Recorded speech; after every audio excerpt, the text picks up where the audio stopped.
Sioux City Fire Department is moving forward to receive funding for more firefighters. Back in August, we reported South Sioux City's fire department was in dire need of more firefighters. Right now, the department has 9 full-time firefighters, and that hasn't changed in over 6 years, in spite of an increase in the volume of emergency calls. With their current staffing levels, if 2 emergency calls come in at the same time, the department can only respond to 1 of them. From there, volunteers or the nearby Dakota City Fire Department would respond. But that can lead to longer response times. So tonight, South Sioux City Fire Chief Doug Koopman shared a presentation with the City Council to tell council members why they need more staff.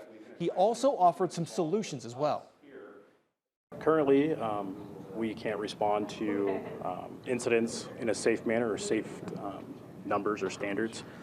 We have a difficult time meeting NFPA standards, and we've had firefighters respond to fires alone and EMS calls alone, and this will just help have the proper amount of firefighters to serve the citizens. One solution, apply for what's called a SAFER grant. That grant would bring funding to pay for the salaries of 3 more firefighters. Another solution, shifting funds from the city's current sales tax to help pay for more firefighters. That shift of funds wouldn't increase any current tax, but would need to be voted on by those who live in South Sioux through a special election. After the fire chief's presentation, the board decided to approve an application for that SAFER grant and allow the local firefighters union to make a draft of the funding shift for the special election ballot. If the city gets the grant, voters approve the shift of funding, the department could hire 6 firefighters. I think that the most important thing to remember is that this isn't a victory for the fire department. This isn't a victory for the city council. It's a victory for the citizens of South Sioux City.